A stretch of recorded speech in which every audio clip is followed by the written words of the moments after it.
नमस्कार। जे boss retail channel में आप सबका हार्दिक स्वागत है। उम्मीद करता हूं कि आप कुशल से होंगे। भारतीय पंचांगों पर सीरीज चल रही है। यह छठा वीडियो है। आपने थंबनेल में पढ़ ही लिया होगा कि ब्रह्मा जी का दिन कितना बड़ा होता है या कितना छोटा होता है। हम लोग अगर ब्रह्मा जी के दिन के हिसाब से अपने 24 घंटे की दिनचर्या करें तो हमें कितने जन्म लेने पड़ेंगे या कितनी जल्दी हम वो पूरा कर लेंगे, ये सब आपको पता चलेगा। इस वीडियो को आप पूरा देखिएगा शुरू से अंत तक। टॉपिक पर आए उससे पहले एक फैक्ट मैं आपको बता दूं। पूरी ज्योतिष जो है 9 ग्रहों, 12 राशियों, 27 नक्षत्रों और 12 भावों के आधार पर, आपने जन्म कुंडली में देखा होगा कि वहां पर जो 12 अलग अलग खाने बने होते हैं वो 12 भाव भी हैं। वो कोई धन का भाव है, कोई पितृ का भाव है, कोई पत्नी का भाव है, तो कोई दोस्ती का भाव है, कोई नौकरी का भाव है। तो इस तरह से कोई शरीर का है, स्वास्थ्य का है, तो ये सब भाव बटे हुए हैं। तो हमारी पूरी ज्योतिष जो है 9 ग्रह, 12 राशियां, 27 नक्षत्र और 12 भावों पर ही आधारित है। इसी के साथ ये भी समझ लीजिए, जब प्राचीन काल से यानी कि वैदिक समय से हम लोगों के ये काल गणना शुरू हुई या पंचांग रिहर्सल शुरू हुई या पंचांग का अंकुरण शुरू हुआ, तो गणित और ज्योतिष एक दूसरे का नाम हुआ करते थे, यानी कि समानार्थी थे। परंतु आगे चल करके इसको 3 भागों में बांटा गया ज्योतिष को। सबसे पहले जो भाग है वो है तंत्र या सिद्धांत का। ये गणित द्वारा ग्रहों की गतियां और नक्षत्रों का ज्ञान प्राप्त करना, उन्हें निश्चित करना है, ये सिद्धांत ज्योतिष है। दूसरा है होरा, जिसका संबंध कुंडली बनाने से है। कुंडली आप जानते हैं, पंचांग, पतला, कई चीजें लोग बात कहते हैं अलग अलग, उसमें चिन्ह भी कहीं कहा जाता है। इसके 3 उपभाग होते हैं, यानी कि वो व्यक्ति जातक है, दूसरा यात्रा है और तीसरा विवाह है। ये 3 उप विभागों में बटा हुआ होरा जो है ज्योतिष ये है। तंत्र या ज्योतिष सिद्धांत, होरा ज्योतिष के बाद अब तीसरा भाग है संहिता या शाखा का। ज्योतिष का यह भाग हम सबके रोज रोज काम आने वाला है। जैसे कि हम एक विस्तृत जानकारी रखते हैं, सगुन परीक्षण है, लक्षण परीक्षण है, भविष्य की सूचना आदि इसमें देखी जाती है। ज्योतिष कहने पर यह बात आपकी समझ में आ रही होगी कि सबसे पहले हम लोगों का वेद के समय और उसके कुछ समय बाद तक जो चला वो वेदांग ज्योतिष रहा। दूसरा उसके बाद सिद्धांतों का ज्योतिष आया, जिसमें सिद्धांत तय किए गए, सिद्धांत ज्योतिष है, जिसे हम लोग गणित ज्योतिष या थ्योरेटिकल एस्ट्रोनॉमी भी कहते हैं। तीसरा है फलित ज्योतिष यानी कि एस्ट्रोलॉजी, जिसमें हम लोग ज्योतिष से क्या होगा, कब कौन सा ग्रह हमको शुभ फल दे रहा है, कब अशुभ दे रहा है, इसकी बातें होती हैं। चौथा है अंक ज्योतिष यानी कि न्यूमरोलॉजी की बात होती है। और 5वां है खगोल शास्त्र, ये एस्ट्रोनॉमी कहलाता है, यानी कि हम ग्रहों की जो गणना करते हैं, ग्रहों की चाल देखते हैं। इस बार के एपिसोड के लिए हमने प्रसिद्ध विज्ञान लेखक स्वर्गीय गुणाकर मोले जी के एक आलेख को आधार बनाया है। इससे पहले कि आगे बढ़ें, गुणाकर मोले ही क्यों, ये विचार आपके दिमाग में आ रहा होगा। कई लोगों ने आलेख लिखे हैं। देखिए, क्रेडिबिलिटी भी एक चीज होती है, तो उसी आधार पर गुणाकर मोले उस तरह के भारतीय लेखक थे जो कि विज्ञान के फर्स्ट हैंड जानकारी अपने पाठकों तक या अपने जानने वालों तक, अपने परिचितों तक पहुंचाते थे। एक बहुत बड़ा नाम है जिनकी क्रेडिबिलिटी काफी विश्वसनीय है। उनका जन्म 1935 में महाराष्ट्र की अमरावती जिले में हुआ था। उन्होंने इलाहाबाद विश्वविद्यालय से, जो अब प्रयागराज विश्वविद्यालय हो गया है, वहां से गणित में एमए किया था। उन्होंने करीबन 50 साल तक लेखन कार्य किया। हिंदी और अंग्रेजी भाषाओं के माध्यम से उन्होंने करीबन 35 पुस्तकें लिखी और 2000 से ज्यादा उनके लेख विभिन्न अखबारों में, विभिन्न पत्र पत्रिकाओं में प्रकाशित हुई।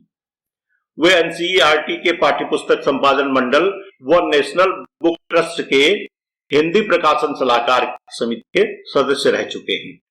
अब गुणाकर मूले जी के व्यक्तित्व के बाद हम लोग उनके कार्य या उनके द्वारा लिखे हुए आलेख पर जान लेते हैं।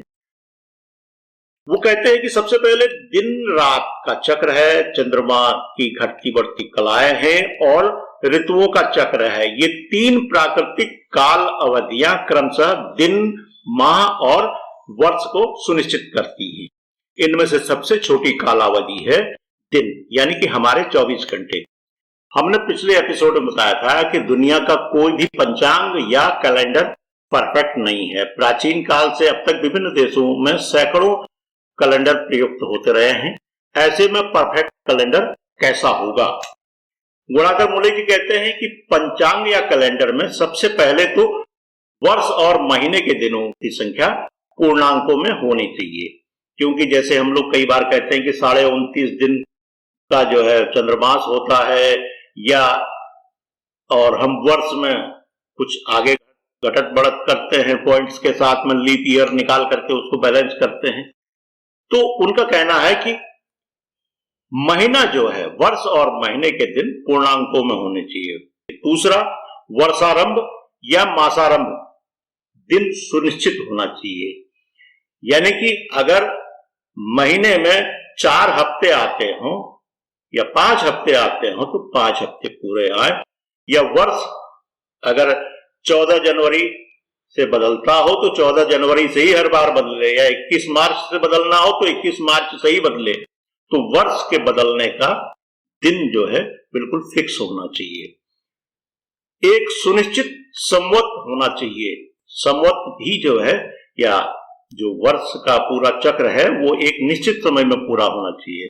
चौथा जो है, चंद्रमासों को अगर रखना हो, सौर मासों के साथ में अगर चंद्रमास भी रख रहे हैं तो चंद्रमासों और सौर मासों का संबंध ऐसा बिठाइए कि उसकी गणना आम आदमी कर सके, बहुत आसानी से कर सके, बहुत ज्यादा दशमलव में न हो।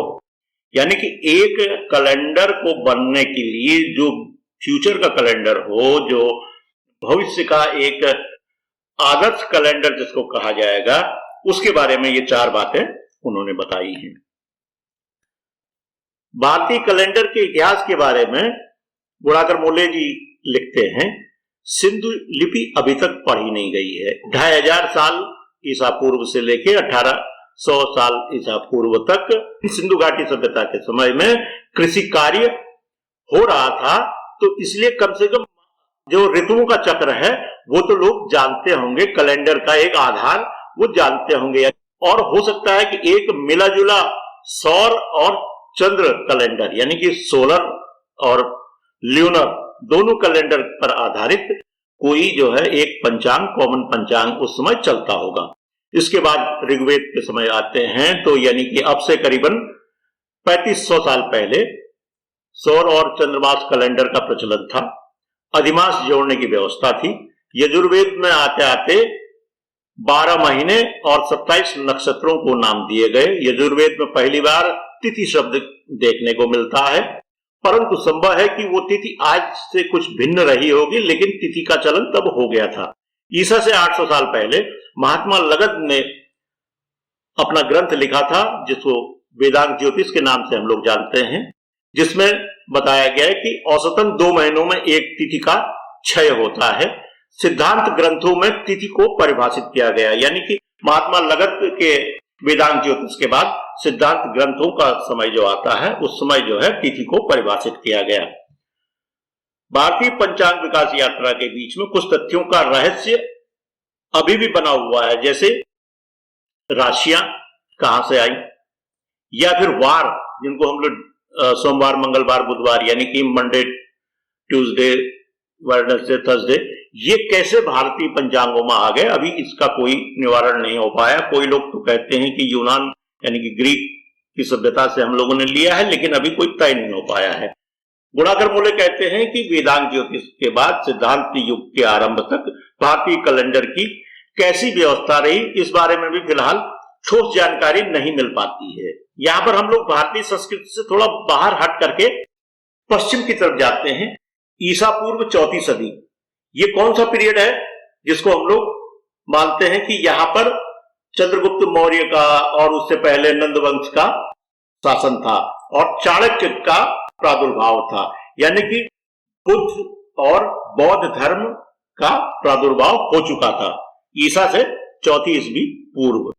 बेबीलोन यानी कि खल्दिया और यूनानियों के साथ भारत के संबंध होने लगे थे। आप जानते हैं कि उसी दौर में सिकंदर भी यहां आया था।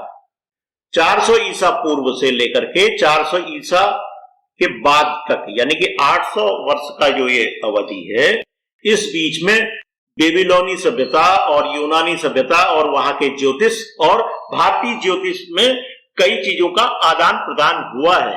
अब क्या भारत ने उनसे लिया, क्या उन्होंने भारत से लिया, ये बहुत ज्यादा क्लियर कट डिमार्केशन नहीं है। इसके बाद यानी कि 400 ईस्वी के बाद भारत के ज्योतिष में एक नया युग आरंभ हुआ। इसी को हम लोग सिद्धांत युग कहते हैं। यानी सिद्धांत युग में 400 ईस्वी से लेकर के 1200 ईस्वी तक का ये 800 साल का ये भी एक कालखंड है।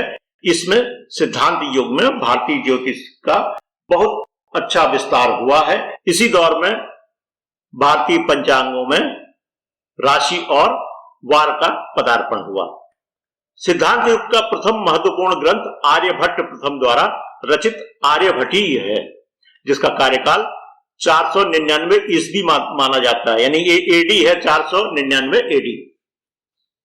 इसी दौर में तय किया गया है कि कलयुग यानी कि ये युग अभी हम लोग जी रहे हैं, इसका आरंभ 3102 ईस्वी पूर्व माना जाएगा, यानी कि अब से करीबन 5100 वर्ष पूर्व। यहां से गणनाएं करने की परिपाटी चली। एक महायुग 4,32,000 वर्षों का माना जाता है। एक कल्प यानी कि जो ब्रह्मा जी का एक दिन है वो 15 खरब 77 अरब 91 करोड़ 78 लाख 28 हजार दिन के बराबर है। अब आप समझ लीजिए ब्रह्मा जी का एक दिन जीने के लिए हमको कितने जन्म लेने पड़ सकते हैं। 15 खरब 77 अरब 91 करोड़ 78 लाख 28 हजार दिन के बराबर एक कल्प है। यही कल्प ब्रह्मा जी का एक दिन है। गुणाकर मूले जी का आलेख तो बहुत बड़ा है, इसलिए उनके आलेख में से आर्यभट्ट तक की जो जानकारी है उसको लेते हैं और वीडियो को आज यहीं पर रोकते हैं। अगले एपिसोड में वाराहमिहिर और भास्कर प्रथम आदि के कार्यों के बारे में आपको जानकारी देंगे और उसके बाद आगे कैसे 1200 ईस्वी तक हम लोगों का पंचांग का इतिहास रहा है, इसको हम पूरा करेंगे। यानी कि आने वाले एपिसोड अभी और रोचक होने वाले हैं, क्योंकि अब हम धीरे धीरे ये आएंगे कि जो आधुनिक काल में जो पंचांग बन रहे हैं उनमें कौन सी चीजें इस्तेमाल हो रही है, क्या है, यहां तक हम पहुंचेंगे।